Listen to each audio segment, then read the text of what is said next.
What is the most interesting historical case of a person who both made essential positive contributions to humanity and committed unforgivable transgressions? Fritz Haber is the most clear example. In the early 20th century there was a panic over food shortages across the world with a ballooning population. There simply wasn't enough farmable land and not enough ammonia to fertilize land. Haber invented a way to synthesize ammonia, exponentially increasing the carrying capacity of the human race. He also was the father of chemical warfare, and helped the Germans develop chemical weapons in World War I.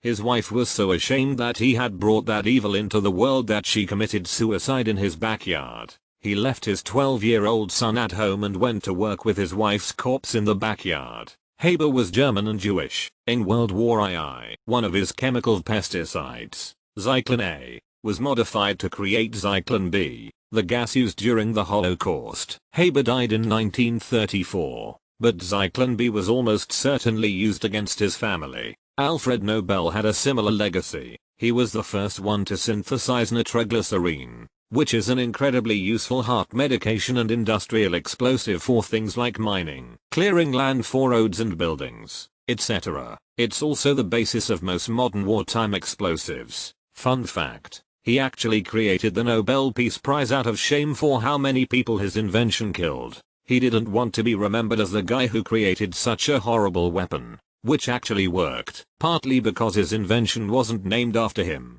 and partly because nitrate explosives were overshadowed by nuclear ones a few decades later. Nobel wasn't the first person to synthesize nitroglycerine. That was Ascanio Sobrero. He was the first person to figure out how to stabilize it by absorbing the liquid into a solid matrix and commercialize the resulting dynamite.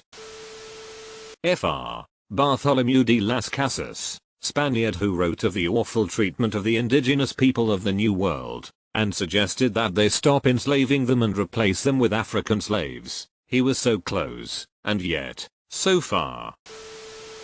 Alexander Graham Bell. Everyone knows him for the telephone, but he had awful backwards ideas about deaf people. He wanted to eliminate them from society, didn't want deaf people to talk to each other or marry and reproduce. He was a strong advocate for the banning of sign language. He really bent the idea on what is best for deaf people, and his impacts are still seen in schools today. His foundation is still spreading the lie that sign language is bad. I don't get his hatred of deaf people, as his wife and mother-in-law were deaf, but the telephone was his attempt at fixing them. His wife and mother-in-law were deaf. There's your answer. Genghis Khan committed untold crimes against humanity, but his empire revitalized the Silk Road and allowed intracontinental travel in Eurasia to flourish, which gave Europe a taste of long-distance trade and planted the seeds of the West's global empires that eventually dominated the world. He's also responsible for the existence of a good chunk of the world. 16 million men living right now have a Y chromosome that can be traced back to Genghis Khan. That's 0.5% of the world. And that's not including any of the women who can be traced back to him. 0.02%, but still impressive. Well, not really sure if this can be attributed to him as an addition. I imagine he killed more people than he fathered. I'm surprised I haven't spotted Fred Phelps yet, founder of the vile Westboro Baptist Church. Yet also apparently he was a brilliant civil rights attorney in the 1960s who would take on racial discrimination cases that no other lawyers would touch. Wait, Fred Phelps was a civil rights attorney? WTF? Some people think WBC was just an excuse to bait targets into denying them their free speech rights and then use Phelps' knowledge of the law to sue and win big money. Mindy Street, Clair, coke addict, corporate lawyer. But she developed plans for a global foundation that would help kids all over the world advance human rights, revolutionize agriculture, and improve every nation and every society in every possible way. It's complicated. Do you have any coke? No, but I can make the wind chimes work. Gandhi hated the blacks. He also slept naked with young girls and liked to give them enemas. I didn't think that sentence could get worse, but here we are. Robert McNamara recommended dropping the atomic bomb and got the US into Vietnam. In between WW2 and Vietnam, he was CEO of Ford Motor Company, where he implemented the use of seat belts. Expected casualties for a land invasion were well over 1 million per side. The atom bomb was a net benefit for the Japanese. I think the estimates were way higher than that. It was 1-2 million American soldiers and 5-10 million Japanese, and that's just from direct combat deaths. Walther Wenck was a German officer during World War II who had fought on several fronts and earned the Iron Cross from the German military. However, during the Battle of Berlin he was given an order to push into the city and hold back the millions of Soviet troops attacking the city. Many of his troops were either young boys or older men, all of whom were low on ammunition. He disobeyed orders and launched a breakthrough assault to relieve encircled groups of soldiers and civilians, then turned and broke out the way he'd come, protecting over 250,000 civilians and non-combatants from the Soviet onslaught all the way to the Elbe River, across which were the American lines. Wenck held a line of defense long enough for all the civilians and soldiers rescued to retreat across a broken bridge to the American lines and surrender to them, rather than the Soviets, with himself being one of the very last to cross the bridge, shortly before it was destroyed by Soviet artillery. Man looks like Mr. Rogers in an artsy uniform. Won't you be my neighbor? Not you, Malachi. You could say this about plenty of people. George Washington has slaves, and slaughtered innocent people, along with his own men, for not wanting to fight the British. Winston Churchill allowed massive famines in India to go unchecked and kill millions. Gandhi literally slept with his children. And then there are usually bad people who did great things. Hitler fought for animal welfare and fought smoking all across Germany. Genghis Khan helped the Mongol people live great lives and helped set back climate change by a couple years. There are no all good people, and there are no all bad people. That's not how people or history work. To assert to the contrary is not only false, but absurd. Most of America's founding fathers were very progressive for their time. It's easy to look back at them and judge them now that we're all a couple of centuries and a bit removed from them. It's easy to forget that any progress we've made for equality and civil rights was an incremental thing and some parts of the world are still very backwards by modern Western standards for their time.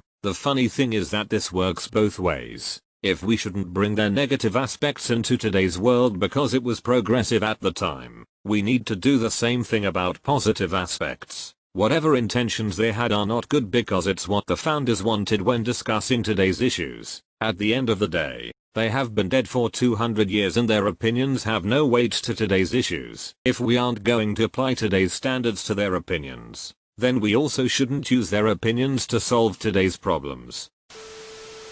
J. Marion Sims pioneered the surgical cure for lady partal fistulas which gave thousands of women their lives and dignity back. Did it by performing experimental surgeries on black slaves without anesthesia. His part in history is super effed. Modern gynecology owes a lot to him, but he made discoveries in a terrible way. Forcibly gave slave women fistulas in order to figure out how to fix them, and would repeatedly do it to the same women. Didn't believe black people could feel pain so wouldn't use anesthetics, but then was notorious for fostering opium addiction in former patients. Probably the least bad thing he did was visually do all of his experiments, which was seen as very taboo at the time. Doctors oftentimes would not look at a patient's genitalia, but he said, "No man, I need to see all this to figure it out." He dehumanized those women in quite a few different ways. To be fair, anesthesia wasn't commonly used at the time. It was expensive and using it came with significant risks. Thomas Midgley invented both leaded gasoline and CFCs. He was able to make a lot of expensive technology extremely cheap and efficient, at only the cost of thousands of years of damage to the environment. https Simple Wikipedia.org Wiki Thomas Midgley. It's easy to talk about CFCs in a negative light nowadays, but most people don't realize that before them, refrigerators used ammonia or methyl chloride, both of which are incredibly toxic. So CFCs weren't great, but they were still a lot better than what they replaced. FWIW. CFCs remain critical to aviation safety. Halon 1411 is the best fire extinguisher compound known to humanity. Basically every aircraft has several Halon 1411 Fire X units on board. Yep, cheaper and more efficient than the current alternatives, but also effed up the environment for thousands of years. He was exceptionally good at finding the shortcut to difficult problems, but not seeing the ramification of those actions. Nobel created the Nobel Prize, a reward for significant contributions to the good of man. because someone accidentally wrote an incorrect obituary calling him scum for creating explosives that would change war forever. Dart that he invented in an attempt to make mining safer and more efficient. Margaret Sanger helped develop birth control, giving women around the world more control over their bodies and helping progress family planning, and started the organization which would become Planned Parenthood, but was also very racist, anti-Semitic, and largely developed those products to decrease the number of non-white people in the world. She's quoted in a letter to the editor of the American Journal of Public Health in 1981 as saying birth control, to create a race of thoroughbreds and more children from the fit, less from the unfit, that is the chief aim of birth control. It was a great privilege when I was told that I would receive this award. I admire Margaret Sanger enormously, her courage, her tenacity, her vision when I think about what she did all those years ago in Brooklyn, taking on archetypes, taking on attitudes and accusations flowing from all directions. I'm really in awe of her. There are a lot of lessons we can learn from her life, from the causes she launched and fought for and scarified for so greatly. Hillary Clinton, 2014. Clinton also once had a speech praising Nancy Reagan for starting the conversation about HIV/AIDS. It's just another case of history sugarcoating and whitewashing historical figures and present-day politicians trying to exploit it. António Egas Moniz was a neurologist and Nobel laureate whose work consisted of attempts to find effective treatment for severe mental illnesses for which there was no treatment at the time. Early 20th century. Despite his good intentions, he ended up developing a procedure we know today as the lobotomy. It is completely anachronistic to suggest that frontal lobotomy was an unforgivable transgression. We have to remember the context in which it was invented, and its intended purpose. It came at a time in which we had no medications for severe mental illness, a time in which the only treatment was imprisonment and physical restraint. In that context, he came up with a surgery that gave people who were violently mentally ill a life without violence or pain, where they could live a much more normal life without enduring the pain of 24/7 restraint. Was the treatment misused, overused, and abused? Yes. Does that make its invention for its intended purpose a transgression? No. He could not have anticipated the invention of antipsychotic medications. Working with the tools available at the time, he improved the lives of patients to the best of his ability. Making people into basically walking vegetables doesn't really improve their life though. It may improve their family's life but not the patient's.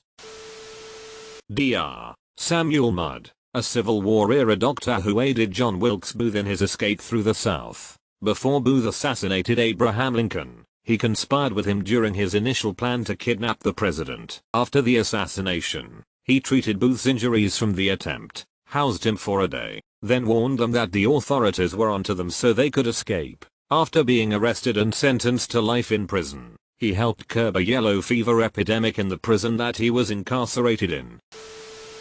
Adolf Hitler. He was responsible for WW2 and the Holocaust, but he also killed Hitler. Yeah, but he also murdered the guy who killed Hitler. You jest. But the Vita rockets developed by his orders became the basis for both America's Russia's space programs. Jean Fossey, IMO. She was a world-renowned environmentalist and researcher who spent years in the jungles of Rwanda studying gorillas. She's the author of Gorillas in the Mist, which most people have at least heard of, according to people who knew her. She was also a racist alcoholic who sometimes kidnapped and tortured people she suspected of poaching, including children. One story goes that she beat a suspected poacher's genitals with stinging nettles. TFW. No environmentalist CK and ball torture GF. Thomas Jefferson owned slaves. Also there is strong evidence he fathered 6 children with his slave mistress, Sally Hemings. Hemings' children lived in Jefferson's house as slaves and were trained as artisans. Jefferson freed all of Hemings' surviving children, Beverly, Harriet, Madison, and Eston, as they came of age. They were the only slave family freed by Jefferson. Pretty sure Hemings was only like 14 when he brought her to France as his personal assistant too.